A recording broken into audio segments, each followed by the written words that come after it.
Okay, here we have a typically repaired headlamp window lift motor made by Bosch. What typically goes wrong is the diodes in the back in this little compartment can go bad, and we replaced them with 9 amp diodes, far superior to what was originally in there.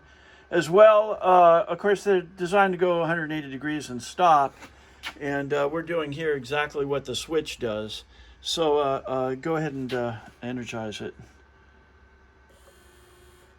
Now he is actually leaving it in place. So what he does is he energizes it, and the switch automatically turns off by itself when it's gone 180, and again the other direction. So we're doing exactly what the switch in the vehicle does to lift and drop the headlights.